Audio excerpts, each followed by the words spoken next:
संघर्ष का एक ढंग है समर्पण का। संघर्ष का अर्थ है मेरी मर्जी समग्र की मर्जी से अलग। समर्पण का अर्थ है मैं समग्र का एक अंग हूं, मेरी मर्जी के अलग होने का कोई सवाल नहीं। मैं अगर अलग हूं, संघर्ष स्वाभाविक है। मैं अगर इस विराट के साथ एक हूं, समर्पण स्वाभाविक है। संघर्ष लाएगा तनाव, अशांति, चिंता। समर्पण शून्यता, शांति, आनंद और अंततः परम ज्ञान। संघर्ष से बढ़ेगा अहंकार, समर्पण से मिटेगा। संसारी वही है जो संघर्ष कर रहा है, धार्मिक वही है जिसने संघर्ष छोड़ा और समर्पण किया। मंदिर, गुरुद्वारे, मस्जिद जाने से धर्म का कोई संबंध नहीं। अगर तुम्हारी वृत्ति संघर्ष की है, अगर तुम लड़ रहे हो परमात्मा से, अगर तुम अपनी इच्छा पूरी कराना चाहते हो, चाहे प्रार्थना से ही सही, पूजा से ही सही, अगर तुम्हारी अपनी कोई इच्छा है तो तुम अधार्मिक हो। जब तुम्हारी अपनी कोई चाह नहीं, जब उसकी चाह ही तुम्हारी चाह है, जहां वो ले जाए वही तुम्हारी मंजिल है, तुम्हारी अलग कोई मंजिल नहीं। जैसा वो चलाए वही तुम्हारी गति है, तुम्हारी अपनी कोई आकांक्षा नहीं। तुम निर्णय लेते ही नहीं, तुम तैरते भी नहीं, तुम तिरते हो। आकाश में कभी देखें, चील बहुत ऊंचाई पर उठ जाती, फिर पंख भी नहीं हिलाती, फिर पंखों को फैला देती और हवा में तिरती। वैसी ही तिरने की दशा जब तुम्हारी चेतना में आ जाती, तब समर्पण।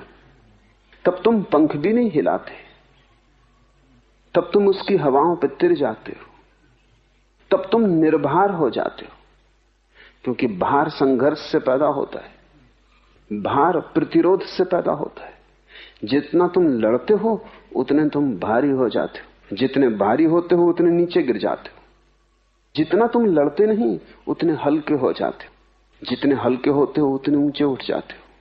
और अगर तुम पूरी तरह संघर्ष छोड़ दो तो तुम्हारी वही ऊंचाई है जो परमात्मा की। ऊंचाई का एक ही अर्थ है निर्भर हो जाना, और अहंकार पत्थर की तरह लटका है तुम्हारे गले में। जितना तुम लड़ोगे उतना ये अहंकार बढ़ेगा। ऐसा हुआ कि नानक एक गांव के बाहर आकर ठहरे। वो गांव सूफियों का गांव था, उनका बड़ा केंद्र था। वहां बड़े सूफी थे, गुरु थे, पूरी बस्ती ही सूफियों की थी। खबर मिली सूफियों के गुरु को, तो उसने सुबह ही सुबह नानक के लिए एक कप में भरकर दूध भेजा। दूध लबालब था, एक बूंद भी और न समा सकती थी। नानक गांव के बाहर ठहरे थे, एक कुएं के तट पर। उन्होंने पास की झाड़ी से एक फूल तोड़कर उस दूध की प्याली में डाल दिया। फूल तिर गया। फूल का वजन क्या? उसने जगह न मांगी, वो सतह पर तिर गया और प्याली वापस भेज दी। नानक का शिष्य मर्दाना बहुत हैरान हुआ कि मामला क्या है। उसने पूछा कि मैं कुछ समझा नहीं, क्या रहस्य, ये हुआ क्या? तो नानक ने कहा, सूफियों के गुरु ने खबर भेजी थी कि गांव में बहुत ज्ञानी है, अब और जगह नहीं। मैंने खबर वापस भेज दी है कि मेरा कोई भार नहीं है, मैं जगह मांगूंगा ही नहीं, फूल की तरह तिर जाऊंगा। जो निर्भर है वही ज्ञानी है, जिसमें वजन है अभी अज्ञान है। और जब तुम में वजन होता है तब तुमसे दूसरे को चोट पहुंचती। जब तुम निर्भर हो जाते हो तब तुम्हारे जीवन का ढंग ऐसा होता है कि उस ढंग से चोट पहुंचनी असंभव हो जाती। अहिंसा अपने आप फलती, प्रेम अपने आप लगता है। कोई प्रेम को लगा नहीं सकता और न कोई करुणा को आरोपित कर सकता है। अगर तुम निर्भर हो जाओ तो ये सब घटनाएं अपने से घटती, जिससे आदमी के पीछे छाया चलती है। ऐसे भारी आदमी के पीछे घृणा, हिंसा, वैमनस्य, क्रोध, हत्या चलती। हल्के मनुष्य के पीछे प्रेम, करुणा, दया, प्रार्थना अपने आप चलती। इसलिए मौलिक सवाल भीतर से अहंकार को गिरा देने का है। कैसे तुम गिराओगे अहंकार को? एक ही उपाय है। वेदों ने उस उपाय को रित कहा है, लाओसे ने उस उपाय को ताओ कहा है, बुद्ध ने धम्म, महावीर ने धर्म, नानक का शब्द है हुक्म, उसकी आज्ञा। उसकी आज्ञा से जो चलने लगा,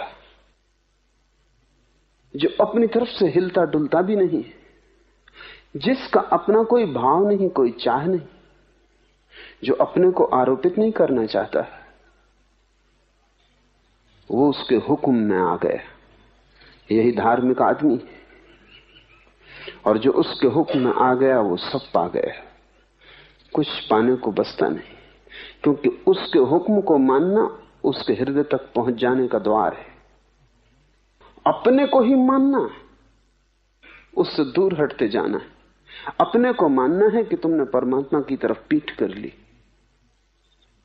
उसकी आज्ञा को माना कि तुम्हारा मुख परमात्मा की तरफ हो गया।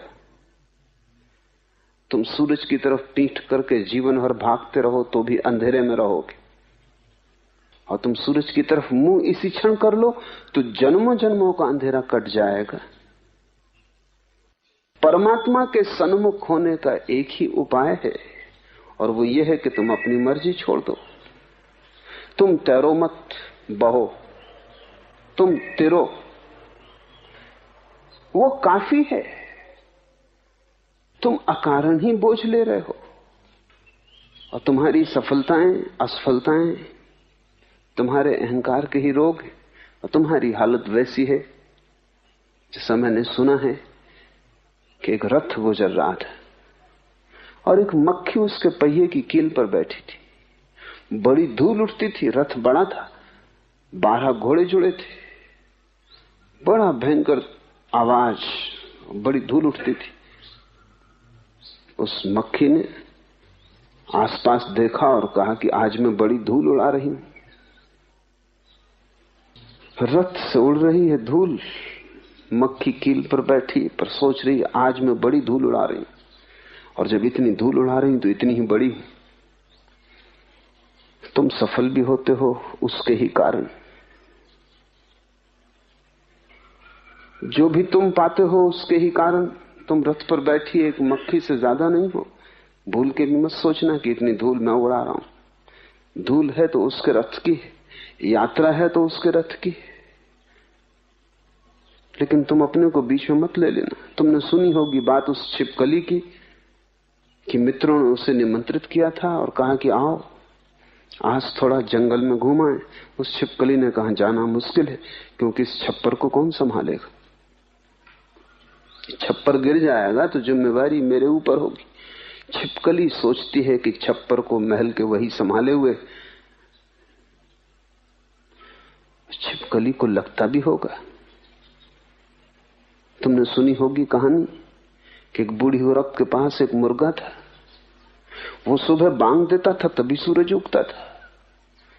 बूढ़ी अकड़ गई और उस गांव में लोगों को खबर कर दी कि मुझसे जरा सोच समझ के व्यवहार करना, ढंग और इज्जत से, क्योंकि अगर मैं चली गई अपने मुर्गे को लेकर दूसरे गांव तो याद रखना सूरज इस गांव में कभी उगेगा ही नहीं। मेरा मुर्गा जब बांग देता है तभी सूरज उगता है। और बात सच्ची थी कि रोज ही मुर्गा बांग देता था तभी सूरज उगता था। गांव के लोग हंसे, लोगों ने मजाक उड़ाई कि तू पागल हो गई। तो बूढ़ी नाराजगी में दूसरे गांव चली गई। मुर्गे ने बांग दी और दूसरे गांव में सूरज उगा। बूढ़ी ने कहा अब रोएंगे, अब बैठे होंगे, छाती पीटेंगे, न रहा मुर्गा न उगेगा सूरज। तुम्हारे तर्क भी, बूढ़ी का तर्क भी है तो बहुत साफ, क्योंकि ऐसा कभी नहीं हुआ कि मुर्गे के बांग दिए बिना सूरज उगा हो। लेकिन बात बिल्कुल उल्टी है, सूरज उगता है इसलिए मुर्गा बांग देता है, बांग देने के कारण सूरज नहीं उगते। लेकिन बूढ़ी को कौन समझाए, तुमको कौन समझाए? बूढ़ी दूसरे गांव चली गई और उसने देखा कि सूरज अब यहां उग रहा है, और जब यहां उग रहा है तो हर गांव में कैसे उगेगा? तुम अपनी छोटी बुद्धि से छोटे दायरे में सोचते हो। तुम्हारे कारण परमात्मा नहीं है, परमात्मा के कारण तुम हो। ये श्वास तुम्हारे कारण नहीं चल रही, उसके कारण चल रही है। प्रार्थना भी तुम नहीं करते हो, वही तुम्हारे भीतर प्रार्थना बनता है। इस भाव को ख्याल में ले लें तो नानक के ये बड़े बहुमूल्य शब्द समझ में आ जाएंगे। एक एक शब्द कीमती है। हुक्मी होवन आकार, हुक्म न कहिया ना है, हुक्म न कहिया जाए। हुक्म से आकार की उत्पत्ति हुई। हुक्म को शब्दों में नहीं कहा जा सकता। हुक्म का अर्थ ठीक से समझ लेना, द कॉस्मिक लॉ, वो जो सारे जीवन को चलाने वाला महान नियम, हुक्म का वही अर्थ है। हुक्म से ही जीवों की उत्पत्ति हुई, हुक्म से बड़ाई मिलती। हुक्मी होवन आकार, हुक्म न कहिया जाए। हुक्मी होवन जीव, हुक्मी मिले बड़ाई। जब तुम जीतो तब ये मत सोचना कि मैं जीत रहा हूं, और अगर तुम जीत में ही ना सोचोगे कि मैं जीत रहा हूं तो हार में भी तुम पाओगे कि मैं नहीं हार रहा हूं। वही जीतता है, वही हारता है, उसका ही खेल है। इसलिए हिंदू इस पूरे जगत को लीला कहते हैं। लीला का मतलब है हारता भी वही, जीतता भी वही। इस हाथ से जीतता है, उस हाथ से हारता है। लेकिन जीतने और हारने वाले बीच में ही सोच लेते हैं, जो उपकरण है, जो निमित्त है, जो साधन है, वो समझ लेते हैं हम करता है। कृष्ण अर्जुन को गीता में कह रहे हैं कि तू व्यर्थ बीच में अपने को मत ले। वही कर रहा है, वही करवा रहा है। युद्ध उसका आयोजन है। जिनको मारना है वो मारेगा, जिनको बचाना है वो बचाएगा। तू ये मत सोच कि तू मारने वाला है और तू बचाने वाला है। कृष्ण पूरी गीता में जो कहते हैं वही नानक इन शब्दों में कह रहे हैं। हुक्मी होवन जिए, हुक्मी मिले बड़ाई। हुक्मी उतमो नीच, वही छोटे बड़े को पैदा कर रहा है। ये थोड़ा सोचने जैसा है। अगर वही छोटे बड़े को पैदा कर रहा है तो फिर कोई छोटा नहीं, कोई बड़ा नहीं, क्योंकि दोनों का बनाने वाला वही है। तुमने एक छोटी सी मूर्ति बनाई, तुमने एक बड़ी मूर्ति बनाई, बनाने वाले तुम ही हो। जब कर्ता एक है तो कौन छोटा कौन बड़ा, जब दोनों में उसका ही हाथ लगा है। लेकिन हम सोचते हैं मैं छोटा, मैं बड़ा, और जीवन भर हम पीड़ा उठाते। और तुम इतने बड़े कभी भी ना हो पाओगे कि तुम तृप्त हो जाओ। अगर तुमने रूप को देखा, अपने आकार को देखा, तो तुम कभी इतने बड़े ना हो सकोगे कि तृप्त हो जाओ। आकार तो छोटा ही होगा, कितना ही बड़ा क्यों ना हो। लेकिन अगर तुमने निराकार के हाथ अपने आकार में देखे तब तुम तत्क्षण बड़े हो गए। बनाने वाला वही है। एक छोटे से घास को भी वही बनाता है, और दूर आकाश को छूते देवदार के वृक्ष को भी वही बनाता है। अगर दोनों के पीछे उसी का हाथ है, फिर कौन बड़ा कौन छोटा? उसी की हार है, उसी की जीत है। फिर हम सब शतरंज के मोहरे। जीते तो वो, हारे तो वो, बड़ाई मिले तो उसे, बुराई मिले तो उसे। ध्यान रखना, तुमने बहुत बार भक्तों के वचन सुने होंगे, पढ़े होंगे। अनेक भक्त तुमने पाए होंगे कहते हैं बड़ाई तेरी बुराई मेरी। ऊपर से देखने पर बहुत अच्छा लगता है। वे कहते हैं कि जो जो भला है तेरा, जो जो बुरा है मेरा। लगता है बड़े विनम्र है, लेकिन अगर बुराई तुम्हारी तो भलाई उसकी कैसे हो सकेगी? ये विनम्रता झूठी, ये विनम्रता वास्तविक नहीं है। क्योंकि वास्तविक विनम्रता तो सभी दे देगी, कुछ भी ना बचाएगी। तुमने अपने अहंकार के लिए थोड़ा सहारा फिर बचा लिया।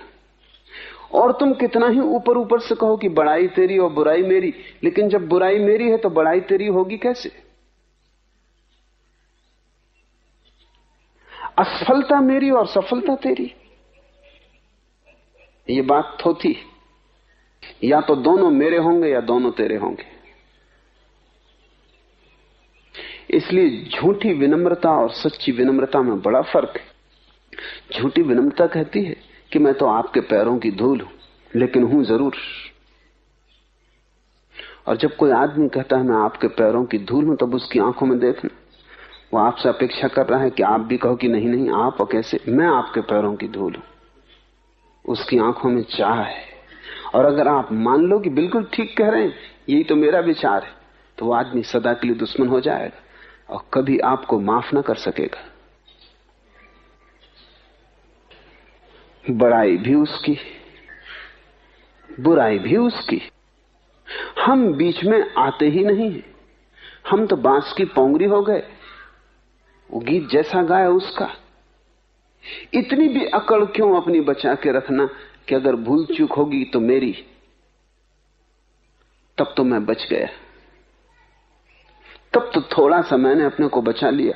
और मैं ऐसा रोग है कि तुम थोड़ा सा बचाओ वो पूरा बच जाता है। या तो उसे पूरा छोड़ो या वो पूरा बचता है।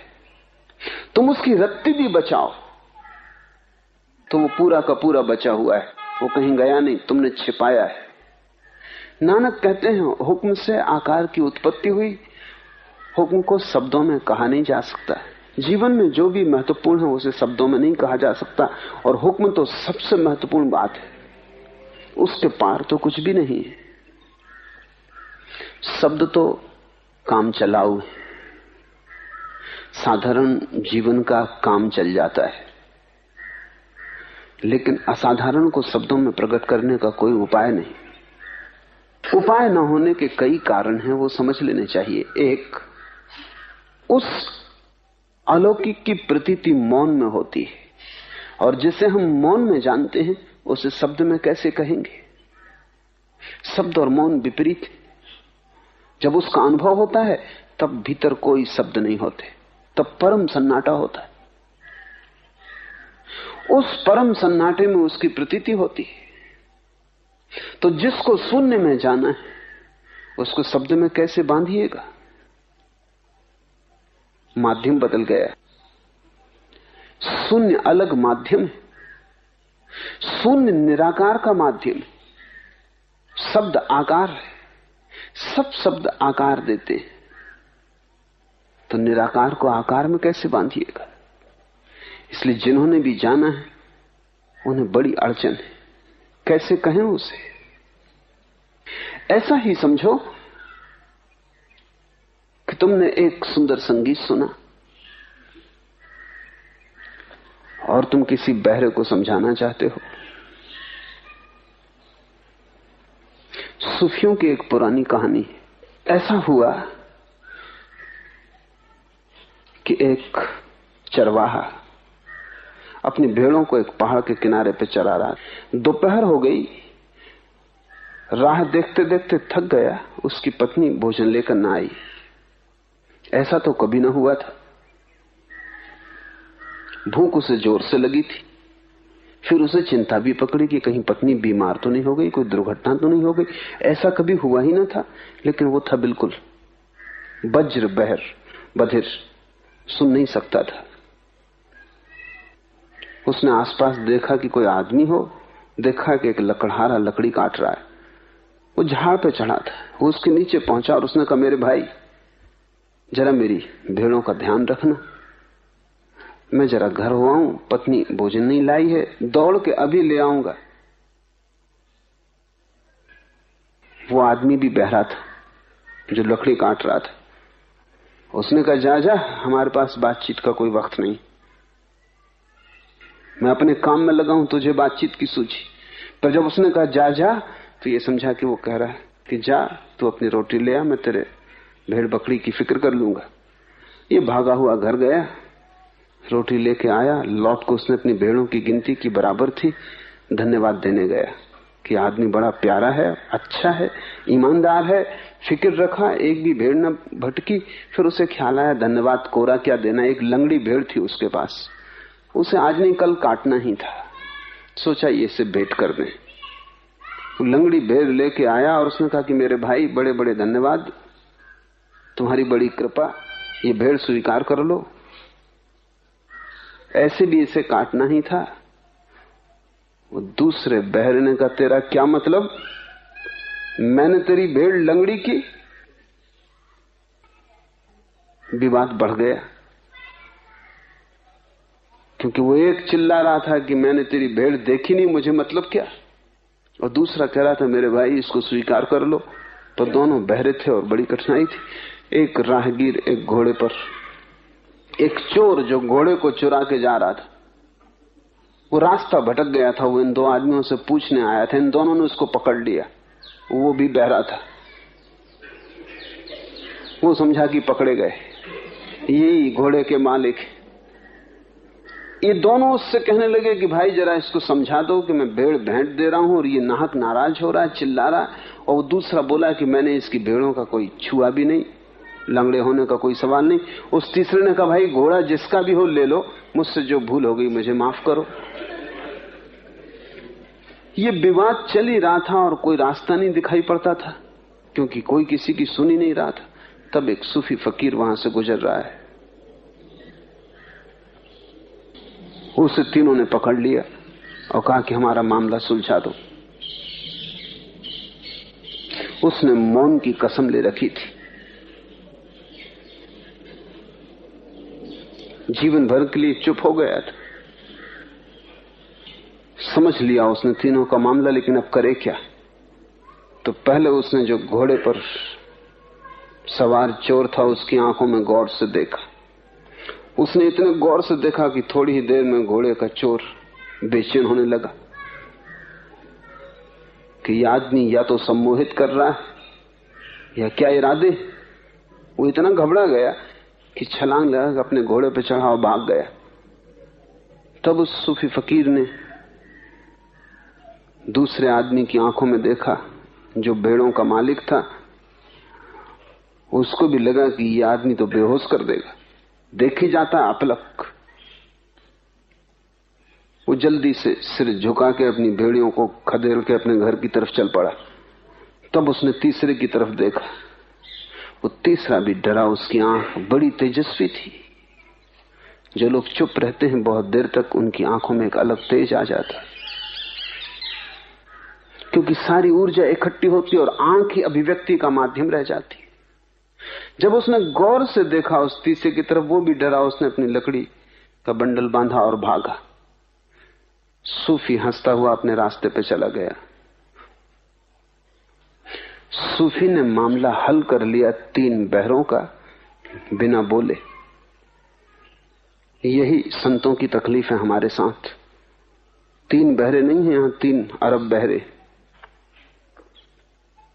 और जो भी हम कह रहे हैं वो सब संगत असंगत, उसमें कुछ भी नहीं।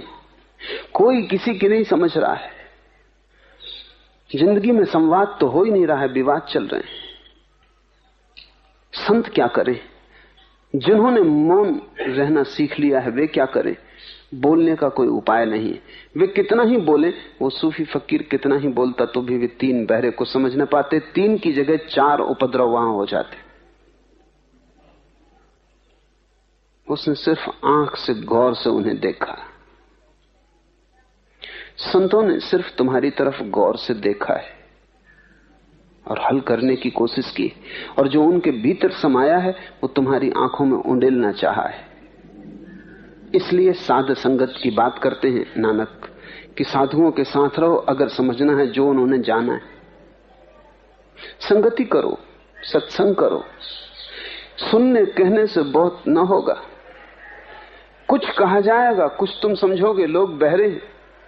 कुछ बताया जाएगा, कुछ तुम देखोगे, लोग अंधे हैं। तुम अपनी व्याख्या करोगे, तुम शब्दों को अपने अर्थ दे दोगे। नानक कहते हैं हुक्म न कहिया जाई, वो कहा नहीं जा सकता, फिर भी इशारे किए जा सकते हैं। ये इशारे, ये कहना नहीं है, ये इशारे। इन शब्दों में वो हुक्म नहीं है। ये शब्द तो मील के किनारे लगे पत्थर की तरह, ये बता रहे हैं कि चले जाओ, आगे है मंजिल।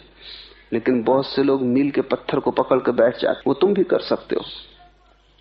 तुम भी कर सकते हो कि रोज सुबह उठ के जप जी का पाठ करो और इसको दोहराते रहो और कंठस्थ कर लो। तुमने मील का पत्थर पकड़ लिया।